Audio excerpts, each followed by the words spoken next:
Today we gonna talk about the movie called ब्रह्मास्त्र, जिस movie का आपको पिछले 6 महीनों से बेसब्री से इंतजार था। आज वो फाइनली आप लोगों के सामने आ चुकी है। इस मूवी को शुरू करने से पहले कुछ इंपॉर्टेंट बातें जो मैं आप लोगों से करना चाहता हूँ। नंबर 1 ये कि जिस तरीके से हॉलीवुड वालों ने हमारा काटना स्टार्ट कर दिया है, तो बॉलीवुड वाले भी पीछे कैसे रह सकते हैं। इसका सीधा रेफरेंस जाता है एवेंजर्स इन्फिनिटी वॉर में, जहाँ पर हमने वकांडा की लड़ाई में हल्क को लड़ते देखा था। वो तो था ट्रेलर में, लेकिन मूवी में ऐसा कुछ नहीं दिखाया। तो बॉलीवुड वाले भी पीछे कहां रहने वाले थे, जिन्होंने ट्रेलर के अंदर इसके पार्ट 2 यानी कि देव के कुछ शॉट्स दिखा करके ऑडियंस को ग्रैब करने की कोशिश करी। लेकिन रियल मूवी में मैं तो वेट ही कर रहा था और वो मूवी के सीन नहीं आए। और दूसरी चीज ये है कि मूवी का 90% CGI तो इसके ट्रेलर में ही देख लिया गया है और बाकी कुछ 10-15% बचा है जिसे देखने के लिए आप इस मूवी में जाएंगे। लेकिन हाँ, ये बात तो मैं जरूर कहूंगा कि ये मूवी वन टाइम वॉच जरूर है और इसे आप अपनी फैमिली के साथ एंजॉय कर सकते हैं। और अगर इस मूवी को 16 सितंबर को देखने जाएंगे तो हर हॉल में सिर्फ टिकट 75 रुपीज का ही लगेगा, क्योंकि उस दिन है the anniversary of cinema hall, यानी कि 16 सितंबर को किसी भी सिनेमा घर में वो टिकट सिर्फ 75 रुपीज का ही मिलेगा। तो ये तो थी कुछ इंपॉर्टेंट बातें जो कि मैं आपको इस वीडियो के स्टार्टिंग में कहना चाहता था।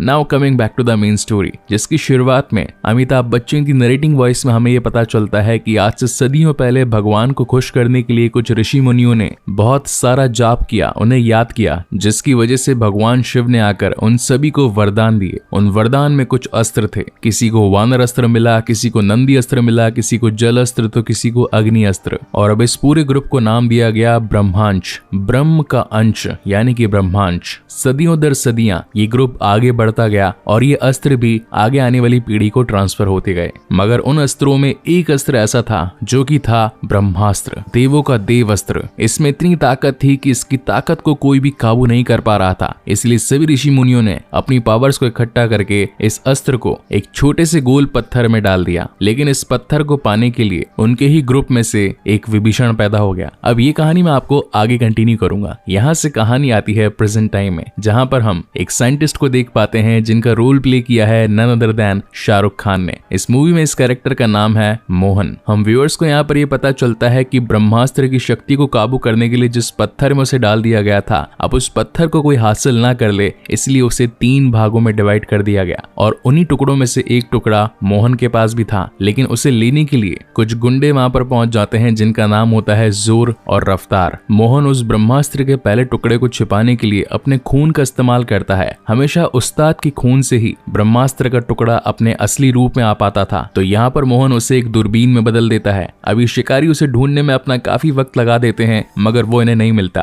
और एट द एंड बारी आती है मोहन को टॉर्चर कर उससे सच उगलवाने की। लेकिन मोहन के पास था वानर अस्त्र, जो कि हर बार उछल कूद करके अपनी जान को बचा सकता था। और वहीं से कूद के मोहन अपनी जान को बचा करके निकल जाता है। और जब थोड़ी देर बाद में वापस आता है, उसे ये लगता है कि शायद अब सब कुछ शांत हो चुका होगा, लेकिन यही उसकी सबसे बड़ी गलती थी, क्योंकि इस वक्त पहुंच चुकी थी उन दोनों शिकारियों की बॉस जुनून, जिसके पास में अग्नि अस्त्र की ताकत थी। वो उसे अपनी शक्तियों से अनकॉन्शियस कर देती है और सब कुछ सच पूछने लगती है कि आखिर बाकी के 2 टुकड़े कहां पर है, जिनमें से दूसरा टुकड़ा बताया जाता है कि काशी में अनीश शेट्टी के पास है और तीसरा टुकड़ा हिमाचल में गुरु के पास है। अभी गुरु कौन है, जुनून उससे ये पता लगा पाती, लेकिन इससे पहले ही मोहन अपने कॉन्शियस माइंड में आ जाता है और अपनी जान दे देता है, ताकि ये राज भी उसके साथ हमेशा के लिए दफन हो जाए। जिसके बाद कहानी आती है इस मूवी के लीड कैरेक्टर शिवा पर, जो कि पेशे से एक डीजे होता है। और आज दशहरे का दिन था, जहाँ पर उसने अपने म्यूजिक से सभी को नाचने पर मजबूर कर दिया। और वहीं पर शिवा की नजर उसकी हीरोइन आलिया भट्ट यानी कि ईशा पर जाती है। पहली नजर में ही इन दोनों को प्यार हो जाता है और शिवा से ढूंढने के लिए गली गली फिरता रहता है। साथ ही कहानी में ये ट्विस्ट भी था कि शिवा को जो भी इंसिडेंट्स मोहन के साथ हुए, वो सब कुछ लाइव टेलीकास्ट दिख रहे थे, क्योंकि मोहन ने मरने से पहले ये कहा था कि जिस शक्ति को तुम लोग चुराने आए हो, तो शक्ति को बचाने वाला भी पैदा होगा, और वो इस दुनिया में आ चुका है। यानी कि इनडायरेक्टली वो था शिवा। इसी तरीके से कुछ दिन निकल जाते हैं और एक बार माँ दुर्गा की पूजा होने वाली होती है। और जब शिवा वहां पहुंचता है तो उसकी मुलाकात ईशा से होती है और इन दोनों की फ्रेंडशिप और ज्यादा गहरी हो जाती है। इसी दौरान शिवा अपना पास्ट भी बताता है कि बचपन में ही मेरे माता पिता गुजर गए। जब मैं 1 साल का था तब इस घर में आग लगी थी और मेरी माँ उसी में चल बसी, लेकिन जाने से पहले वो मेरे लिए एक गिफ्ट छोड़ गई, जो कि था एक शंख। इन दोनों की ही बातें चली रही थी और तभी शिवा को विजन्स आने लगते हैं कि किस तरीके से जुनून जुनून ने मोहन को टॉर्चर किया और मोहन ने अपनी जान कुर्बान कर दी। और अब जुनून का दूसरा निशाना था अनीश शेट्टी, जो कि इस वक्त काशी में है। अनीश की जान बचाने के लिए शिवा तैयार हो जाता है, लेकिन तभी उसे ईशा कहती है कि वो भी उसके साथ चलेगी, जिसके बाद ये दोनों ही अपनी जर्नी काशी के लिए स्टार्ट कर देते हैं। और यहाँ पर इस मूवी का one of the best song भी आता है, केसरिया तेरा इश्क है पिया। मुझे तो ये सॉन्ग काफी ज्यादा पसंद आया। आप में से कितने लोगों को पसंद आया मुझे कमेंट सेक्शन में जरूर बताइएगा। Coming back to the main story, इस वक्त अनीश शेट्टी जो कि एक आर्टिस्ट होता है, जहाँ एक तरफ ईशा और शिवा उसे बचाने के लिए पहुंचे थे, वहीं जुनून और उसके दो शिकारी रफ्तार और जोर उसे मारने के लिए पहुंचे थे। लेकिन वक्त रहते शिवा अनीश को ये बता देता है कि आपके पीछे कुछ गुंडे पड़े हैं जो कि आपसे ब्रह्मास्त्र का एक टुकड़ा पाना चाहते हैं, इसलिए आप हमारे साथ चलिए, हम आपको सेफली पहुंचा देंगे इन लोगों की पहुंच से दूर। इसी बीच हम व्यूअर्स को ये पता चलता है कि जब उन शिकारियों ने मोहन को मारा तो उससे उसका वानर अस्त्र भी ले लिया था। और जैसा कि मैंने इस मूवी की स्टार्टिंग में ही कहा था कि बॉलीवुड अब हॉलीवुड को काफी तरीके से कॉपी करने लगी है, या फिर कहूं तो उनसे इंस्पायर होकर कुछ नया ट्राई करने की कोशिश करने लगी है। तो यहाँ पर CGI का तड़का हम व्यूअर्स को देखने के लिए मिलता है, जहां पर अनीश शेट्टी जिनके पास में नंदी अस्त्र था, वो अपनी पावर का इस्तेमाल करके जमीन में जोरदार मुक्का मार के वहां से निकल जाते हैं। और अब क्योंकि इनकी जान खतरे में थी और साथ ही वो शिकारी तीसरे टुकड़े की तलाश में थे, तो ये सभी काशी से हिमाचल जाने लगते हैं कार से। मगर तभी इन्हें पता चलता है कि जुनून और उसकी टीम इनके पीछे एक ट्रक से आ रही है। इसीलिए अनीश अपने खून का इस्तेमाल करके उस ब्रह्मास्त्र के टुकड़े को शिवा को दे देता है और कहता है कि यहाँ पर इसे संभालने की जिम्मेदारी अब तुम्हारी है, उन्हें रोकने के लिए अब मैं आगे आता हूँ। तुम दोनों जितना जल्दी हो सके गुरु के पास पहुंचो और याद रखना ये टुकड़ा उनके पास कभी नहीं लगना चाहिए। जिसके बाद आता है इस मूवी का एक और one of the best CGI scene, जहां पर हमारे अनीश शेट्टी जी नंदी अस्त्र की ताकत से उनके ट्रक को एक जोरदार टक्कर दे देते हैं और उनका ट्रक खाई में गिर पड़ता है। लेकिन उससे पहले जुनून और जोर ने अपने ऊपर कवच अस्त्र लगा लिया था, इसी वजह से उनका ट्रक गिर जाने पर भी उन्हें कोई नुकसान नहीं पहुंचता। जहां एक तरफ शिवा और ईशा अपनी BMW कार से गुरु के पास पहुंचने की कोशिश करते हैं, वहीं दूसरी तरफ वानर अस्त्रधारी रफ्तार उनके पीछे पड़ चुका था। यहाँ पर हमें एक जबरदस्त कार चेजिंग सीन दिखाया जाता है, जहां पर रफ्तार उनसे वो ब्रह्मास्त्र का टुकड़ा लेने की कोशिश करता है, लेकिन ये दोनों कैसे तैसे करके अपनी जान बचाकर गुरु के आश्रम तक पहुंच जाते हैं। इन दोनों को ही लग रहा था कि इन्होंने रफ्तार को पीछे छोड़ दिया, मगर ये इनकी सबसे बड़ी गलती थी, क्योंकि वहां पर रफ्तार आकर ईशा को पकड़ लेता है और उसे खत्म करने वाला होता है। लेकिन इसी बीच शिवा का भी अग्नि अस्त्र ऑन हो जाता है और वो अपनी ताकत से रफ्तार को वहीं पर जलाकर खाक कर देता है। ये सारा इंसिडेंट्स दूर खड़े गुरु देख रहे थे, जिसके बाद वो उसे अपने घर में लेकर आते हैं। और यहाँ पर सोते सोते शिवा को अपने फ्लैशबैक आ रहे थे कि कैसे बचपन में उसके घर में आग लग गई और उसकी माँ उसी में जलकर मर गई। मीनवाइल जुनून अपने बॉस के पास जाकर और ज्यादा शक्तियां मांगती है और बताती है कि इस वक्त हमारे पास में मोहन का वानर अस्त्र था, मगर उसे एक लड़के ने जलाकर खाक कर दिया। लेकिन हमने अनीश से उसका नंदी अस्त्र भी ले लिया और साथ ही अब हमारे पास ब्रह्मास्त्र का एक टुकड़ा भी है। आपको जो ब्रह्मास्त्र चाहिए वो मैं आपको ला कर दूंगी, लेकिन उसके लिए आपको मुझे थोड़ी सी और पावर देनी होगी ताकि मैं उन लोगों से एक तगड़ा मुकाबला कर सकूं। अब जुनून का बॉस वही शख्स है जिसने ब्रह्मांश की टीम से गद्दारी करके उस ब्रह्मास्त्र को पाने की कोशिश करी थी। यहाँ सीन शिफ्ट होता है गुरु के आश्रम में और यहाँ पर ब्रह्मांश के सभी लोग आ जाते हैं जो कि अपनी शक्तियों से इस होने वाली दुर्घटना को रोकने की कोशिश करते हैं कि आखिर ये सब कुछ इन लोगों के साथ भी क्यों हो रहा है, क्योंकि इन्हें भी विजन्स आ रहे थे। तब तक शिवा की नींद भी खुल चुकी थी और वो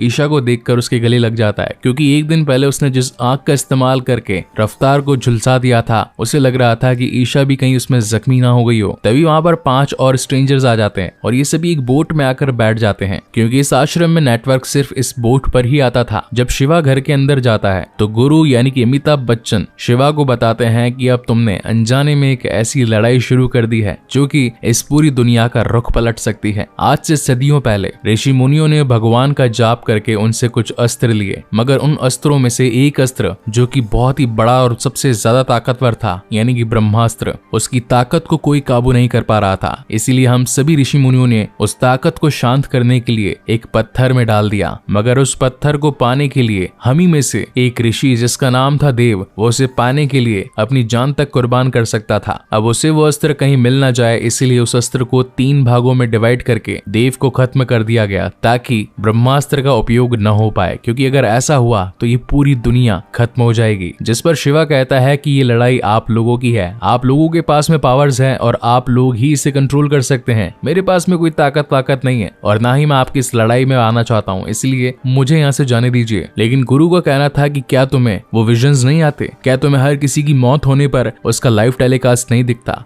क्या तुम्हें अपनी बचपन की यादें नहीं सताती कि आखिर क्यों आंख से जलकर तुम्हारा परिवार खत्म हो गया? अगर इन सब बातों की सच्चाई जानना चाहते हो तो मेरे साथ मिल जाओ। जिसके बाद शुरुआत होती है शिवा की ट्रेनिंग की और वो अपने 5 दोस्तों के साथ मिलकर अपनी पावर्स को जगाने की कोशिश करता है। उन 5 लोगों में किसी के पास सर्प अस्त्र था तो किसी के पास कवच अस्त्र, किसी के पास वायु अस्त्र था तो किसी के पास में धरती अस्त्र और एक के पास था हीलिंग अस्त्र। हीलिंग यानी कि घावों को भर देने वाला अस्त्र, बोले तो संजीवनी बूटी जैसा कोई। तो रात को सोते वक्त अगेन शिवा को वही विजन्स आने लगते हैं कि किस तरीके से जुनून ने अपनी शक्ति को बढ़ा लिया है और वो अब हमारे पीछे आ रही है। लेकिन तभी गुरु उसके पास आते हैं और उसे सच्चाई बताते हैं कि आखिर क्यों ये लोग तुम्हारे पीछे पड़े हैं। बेसिकली हुआ ये था कि देव, जिसके पास काफी सारे अस्त्र थे और उसकी शक्तियां भी काफी ज्यादा थी और फाइनली वो ब्रह्मास्त्र को पाना चाहता था, लेकिन उसकी वाइफ अमृता, जिसके पास में जल अस्त्र की ताकत थी, वो नहीं चाहती थी कि ब्रह्मास्त्र की ताकत एक्टिवेट हो जाए और इस पूरी दुनिया को ही खत्म कर दे। इसीलिए ब्रह्मास्त्र की लड़ाई में ये दोनों एक द्वीप पर बहुत ही खतरनाक तरीके से लड़े और ये अमृता ही थी, यानी कि तुम्हारी माँ, जिसने अपनी ताकत से ब्रह्मास्त्र के पत्थर के 3 टुकड़े किए। लेकिन फाइनली उस द्वीप पर जहाँ ये फाइट चल रही थी, अमृता ने देव को खत्म कर दिया। अब इस सच्चाई को जानकर तो शिवा काफी ज्यादा मोटिवेट हो चुका था और अगले दिन से अपनी ट्रेनिंग को और ज्यादा सीरियस लेने लगा था। शिवा का कहना था कि ब्रह्मास्त्र के 3 टुकड़े हुए थे, एक तो उनके पास मोहन से मिल गया, दूसरा अनीश का जो था वो मैं आपके पास ले आया, क्या तीसरा टुकड़ा आपके पास है? तो गुरु बताता है कि तीसरा टुकड़ा मिला ही नहीं। जब अमृता और देव की फाइट हुई तो वो तीसरा टुकड़ा अमृता ने अपने पास ही रख लिया था और शायद ये टुकड़ा उसी के साथ ही चल बसा। मीनवाइल हम जुनून को देख पाते हैं जो कि उस गांव के काफी सारे लोगों को अग्नि अस्त्र की ताकत देकर गुरु को ढूंढने के पीछे लगा देती है। लेकिन जब उन लोगों में से एक शख्स के पास में से शिवा उसका अस्त्र पहनता है तो वह सीधा देव से कनेक्ट हो जाता है और उसे पता चलता है कि देव और कोई नहीं बल्कि उसके पिता ही थे। उनके पास में थी अग्नि अस्त्र की ताकत और यही वजह है कि शिवा आग से कभी जल नहीं पाता और आग को काबू कर लेता है। लेकिन यहाँ पर कहानी में ट्विस्ट ये था कि जब शिवा उस अग्नि अस्त्र की ताकत से देव से कनेक्ट हुआ था तो देव ने जो ताकतें जुनून को दी थी, उन्हीं ताकतों की वजह से जुनून को शिवा और साथ ही गुरु की लोकेशन का पता चल गया था। जिसके बाद रात को होती है एक जोरदार CGI वाली फाइट जहाँ पर जुनून अपनी पूरी टीम के साथ पहुंच चुकी होती है गुरु के आश्रम में। अब यहाँ पर गुरु और उसकी टीम, वहीं पर जुनून और उसकी टीम, इनके बीच में एक घमासान युद्ध होता है। हर कोई अपनी पावर्स को दिखाकर जुनून को हराने की कोशिश कर रहा था। उनकी चलती लड़ाई में ईशा भी पहुंच गई थी। अब ईशा को कहीं कुछ हो ना जाए, इसी वजह से शिवा उसके इर्द गिर्द एक अग्नि चक्र बना देता है। लेकिन तभी कहानी में एक और ट्विस्ट आता है। मौनी अपनी जल अस्त्र की ताकत से बारिश कर देती है और शिवा ने जो अग्नि चक्र बनाया था उसे ध्वस्त कर देती है। अब मुझे तो कहीं ना कहीं ये लग रहा है कि शिवा की बहन ही होगी ये, मतलब नेक्स्ट पार्ट में हो सकता है कि दिखाया जाए, क्योंकि इसके पास अग्नि की भी ताकत है और जल की भी ताकत है। वेल, ये तो था एक सेकंड पार्ट से spoiler. Coming back to the main story, Brahmastra के जिस तीसरे टुकड़े की बात चल रही थी वो बेसिकली वो शंख ही था जो कि शिवा के घर में उसकी मां ने उसकी आखिरी निशानी के लिए छोड़ दिया था और शिवा के खून की बूंद से वो अपने असली रूप में आ जाता है। ये 5 पांडव जुनून को रोकने के लिए काफी कोशिश करते हैं, लेकिन अब जुनून के पास में ब्रह्मास्त्र के 3 टुकड़े आ चुके थे, जिसे जोड़ने के बाद ब्रह्मास्त्र एक्टिवेट हो जाता है और इस पूरी दुनिया का धीरे धीरे विनाश होने लगता है। पूरी धरती फटने लगती है, आसमान पीला हो जाता है और एक अनोखी शक्ति इनके सामने आ चुकी थी। मगर कहानी में दिखाई गई है प्यार की शक्ति, जो कि सारी शक्तियों से सबसे बड़ी होती है और अपने ईशा को कुछ हो ना जाए इसी वजह से शिवा उस ब्रह्मास्त्र की ताकत के बीच में आ जाता है और धीरे धीरे उस ब्रह्मास्त्र की ताकत को ही कंट्रोल करने लगता है और फाइनली ब्रह्मास्त्रधारी हो जाता है। यानी कि जब पहले उससे अपनी ताकत का इस्तेमाल करने के लिए एक लाइटर की आग की जरूरत पड़ती थी, अब वो ताकत उसके अंदर से ही जनरेट हो रही थी और अब सब कुछ शांत हो जाता है और इसी के साथ ये मूवी यहीं पर खत्म होती है। इस मूवी के पोस्ट क्रेडिट सीन में हमें पता चलता है कि जब ब्रह्मास्त्र की ताकत एक्टिवेट हुई तो देव, जो उस द्वीप पर काफी टाइम से एक पत्थर की मूर्त में कैद था, वो भी आजाद हो चुका था। और इसी तगड़े सस्पेंस के साथ ब्रह्मास्त्र का शिवा द पार्ट 1 यहीं पर खत्म होता है। सो गाइज, आपको ये वीडियो कैसा लगा प्लीज मुझे लाइक और कमेंट करके जरूर बताइएगा और अगर पहली बार इस चैनल पर आए हैं तो इसे सब्सक्राइब जरूर कीजिएगा, क्योंकि इसके बाद में एक और बेहतरीन मूवीज आप लोगों के लिए लाने वाला हूँ। सो तब तक के लिए keep watching and stay safe. मिलते हैं अगले वीडियो में।